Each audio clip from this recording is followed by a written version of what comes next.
Hey, what's up, guys? Sorry, voice is still gone. It's a different shirt than yesterday. I got two of these shirts. I promise it's a different shirt. Figured I'd do a review of the. This is the live stream that was on my channel. Just kind of want to walk you guys, I guess, what was going through my head during this, in case you guys were wondering. You know, I know you guys saw it. You guys probably already figured it out, but I don't know. Someone brought it up. Might be a good idea just to kind of walk you guys through how I perceived what was going on. Maybe, if Tim does this, maybe you'll have a whole different perception of how things went down. But I guess I can at least tell you what was going on through my head. So we can get into this, right? All right. Let's check this out. So this is, they already announced Tim to the table, and I think they just announced me, right? So I'm coming up right now.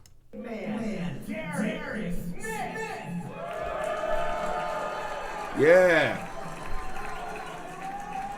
So I'm feeling good. I was already in the back, getting hyped up, listening to headphones, like just saying whatever I could say to try to get me in the right mindset of aggression, and just so I can really bring it, at Tim and go at him. So everything at this point right now is just breathing, trying to control my breathing and not hyperventilate. The music in my head, I'm just keep reminding myself, how badass I am and how strong I am. I'm just trying to, get in the right headspace so that way I can throw everything at him and I don't hold back at all. There we are.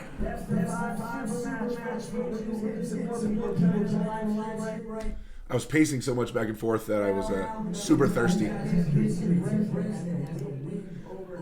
So here, Tim, get a little bit of chalk in my hand. I only want a little bit, just in the inside of my hand.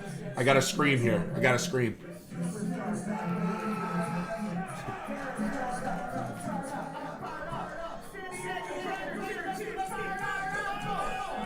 You guys, it was bubbling inside. Like, I don't know if you guys watch anime, but there's like a Rasengan or like a spirit bomb from like Goku, Like, I had like all this energy pent up on the inside, and I have to open up the nozzle just for a second and let some of it out, or I'm gonna explode. I'm getting so hyped up right before then. So when I let out my scream like that, I'm not trying to scare Tim or anything like that. I'm so hyped up, and I'm in an aggressive mode that it comes out really like. But I'm not like hoping to like scare Tim or scare the crowd or anything like that. It's literally just I got to get some of it out. I'm gonna blow up if I don't don't get some of that aggression out.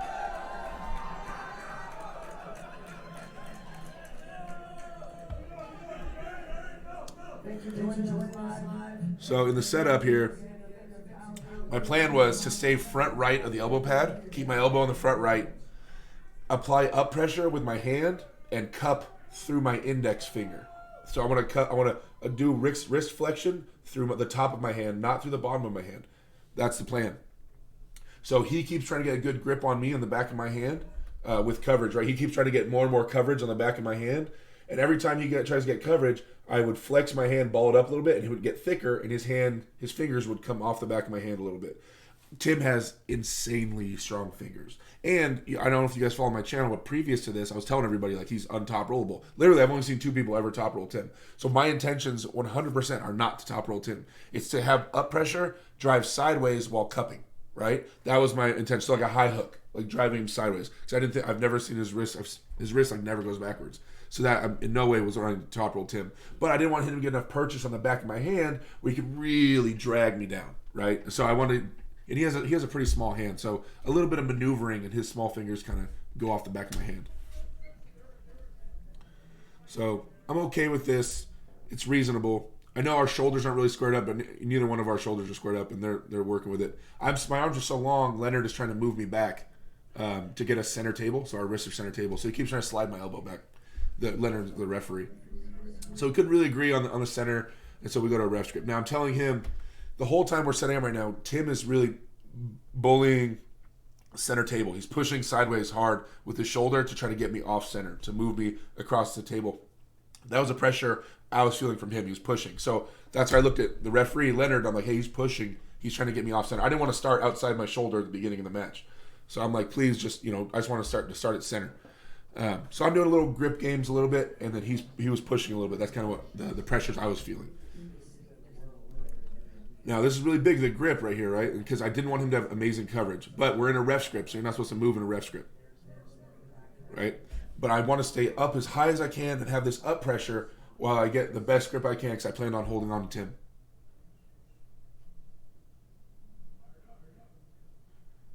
Tim's laughing because I moved in a ref's grip, but also he moves in a ref's grip in a second too. See, look at, we're in a ref's grip. Tim, you got to hold on to me, man. I moved my fingers a little bit. I get it. But I was, a little tense. Give me a break. So I'm closing my thumb and I'm trying to keep everything up on his thumb. My webbing here between my thumbs up, everything up on Tim. Because I want to cup him high. I want to cup him high above his wrist. So the grip is good. He gripped me a little bit low and I'm high. Now, I did not expect his wrist to go out like that, right? We'll go back here just a second. We start right here. So we go high. Oh, you might have elbow fouled right there. But my knuckles were high enough and I was able to start tall enough that when we started the pressure, I felt him moving. I felt his pronation going a little bit and his arm opening up. And so I just continued with the pressure. I intentionally wanted to leave my elbow on the outside of my body. That way I had more internal rotation. Now, right here, like I said, I'm trying to just go sideways. I didn't think his wrist was going to buckle, but it does. So I thought his arm would go down straight, but his wrist gave out at the last second. I didn't even know till after our match. People were like, you top rolled him. I go, I top rolled him. I was trying to go sideways. Oh, okay. So I get the first win. I'm ecstatic. Obviously, I'm hyped out of my mind, screaming. The crowd's going crazy. My whole team's there. All my friends, family, everybody's there. So I'm in the zone, right?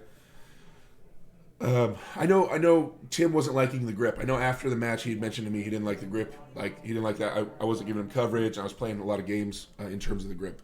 So, I don't know. I was. I didn't want him to get great coverage on the back of my hand. I don't know.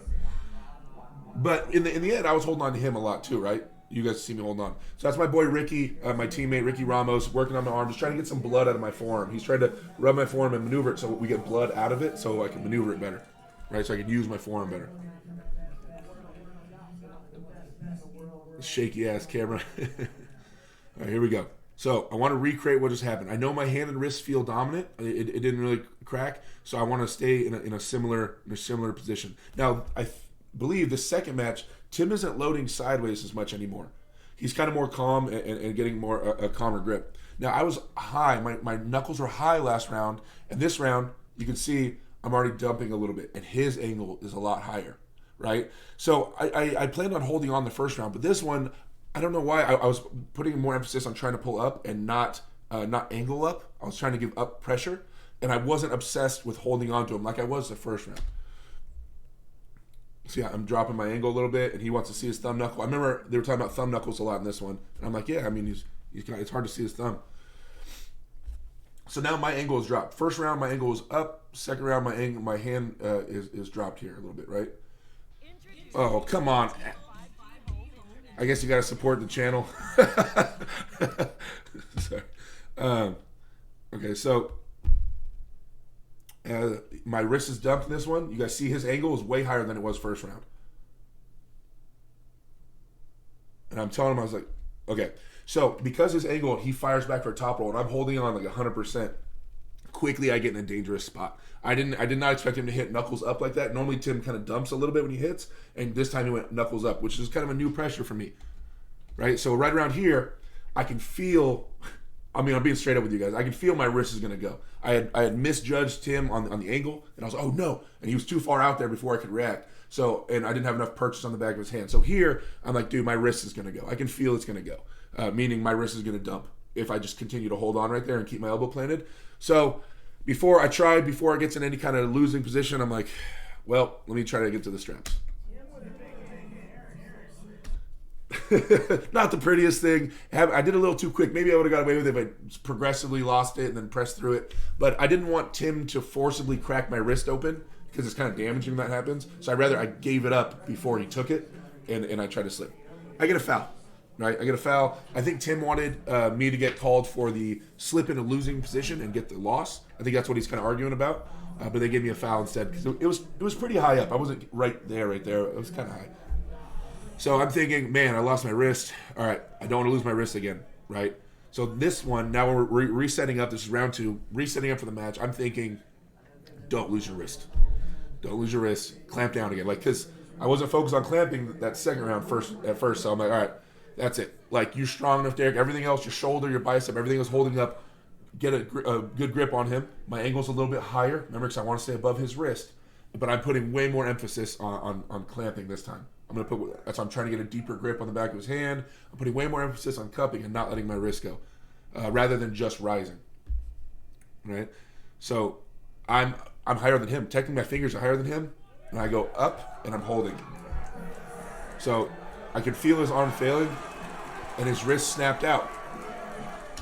I never expect Tim's wrist to go back. I was just going up, pulling up as high as I can, my knuckles up, and cupping as hard as I can, and I could feel him opening up. And I had some percentages left in my arm. Like, I wasn't completely maxed out. I know it looks like I'm shaking and I'm red, and I was, but I still had a little ways to go before that was gonna give out. And so I saw him start separating. So I was like, hold, and he started separating himself. Obviously, I win. I lose my mind. This is round 2. Score is now currently 2-0. I don't know what they were arguing or what they're telling the refs there. But yeah, so it was a parallel pin center table. Because I'm trying to take him to the pin pad, but as I'm trying to pin him to the pin pad, his wrist gives out, so I just drive it straight down to the table instead of trying to force it to the pad. Right?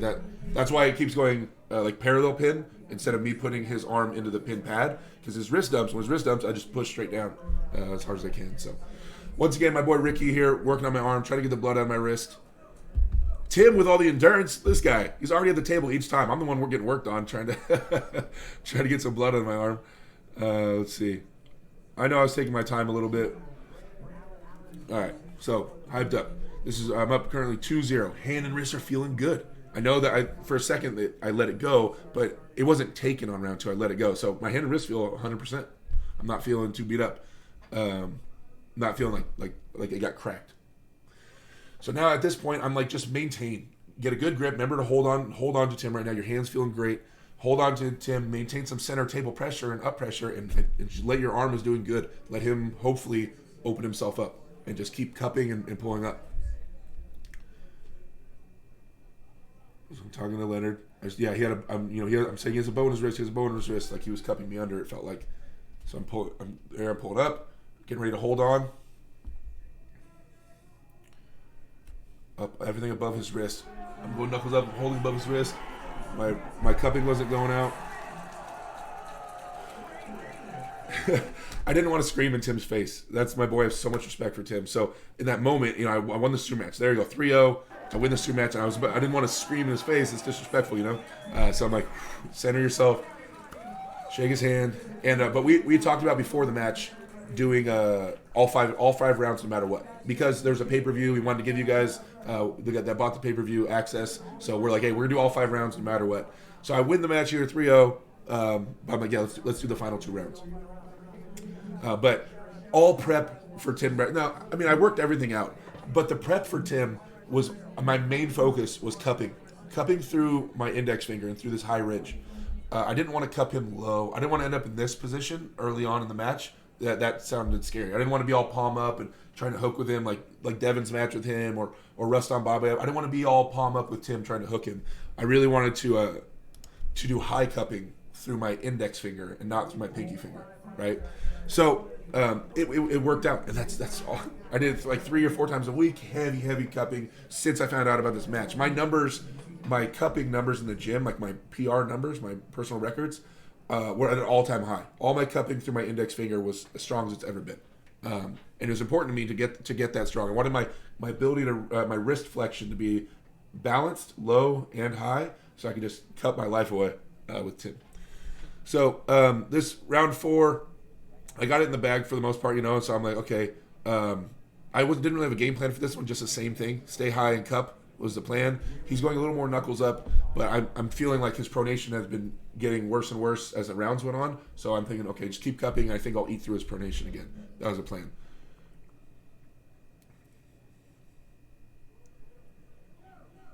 There you go. I go a little palm up on this one, but I'm still going knuckles up. I'm still forcing up as I cup. And the hand control was enough on this one. Try not to lose it. Trying to stay respectful because the inside of me wants to scream and freak out. I want to flip the table, start tearing clothes off and stuff. I want to do all that, and I'm trying to just enjoy it. So this one, I go up to Tim, Thank you, sir. I tell him I want to hook. I said I'm gonna shoot inside. I want a deep hook. This is what I tell him. So you're seeing me doing a lot more shoulder commitment because I want to go deep inside into a hook with him for this one, just to see how it feels. Palm up hooking. His pronation was a little taxed by then, right? Because I'd been targeting it the whole time, and so he wasn't able to pronate through it. Slowly on this one, I'm cupping more and more, and his palm is going a little more and more up. I'm accessing more of his bicep rather than his brachialis and his brachioradialis, right? His brachioradialis and his pronator teres. So by having him palm up, I'm isolating his bicep more. Tim doesn't normally pull on palm up. He generally always has his pronation. So I just keep cupping and trying to get his palm to go more and more and more up and hopefully put him in an uncomfortable position. Everything was feeling good in the arm, nice and tight in the shoulders. And so I'm starting my cup and getting him more and more palm up. There you go, really palm up. So I'm surging. Every time I feel him go palm up for a second, then I do more surges. There we go. When he regrips, he goes palm up for a second, then I surge. Every time he goes palm up, I'm trying to hit on that bicep. So that was the end of it. That's round 5. Was able to win it 5-0. Obviously, I said thank you to Tim. Let out the big scream. It's all done. That's the end of the match. So, people are filming it. Get offered for some interviews and stuff. And, best day of my life or whatever. So, anyway, guys. Thank you. Thank you guys for watching this. I know some people were asking me for a breakdown of the match. How I saw it, I don't know. I don't know if it came across that way to you guys. I don't know. That's how I remember it going through my head. It's kind of hard because you got to remember, like, I'm thinking all these things, but also with the amount of chaos and adrenaline pumping through my veins, it's just like trying to stay focused and concentrate on what I wanted to do exactly to the T was hard. So I know, there were certain parts in there that definitely fell out of game plan that were not the game plan. But for the most part, it went the way I wanted. I was successful in the areas that I wanted to be successful in and that I trained to be successful in. So anyway. Once again, you guys, thanks for hanging out. I know this isn't as jokey as normally my reaction videos would be, but this is a video of my video. So, yeah. All right, thanks for hanging out. I'll talk to you later. Yeah.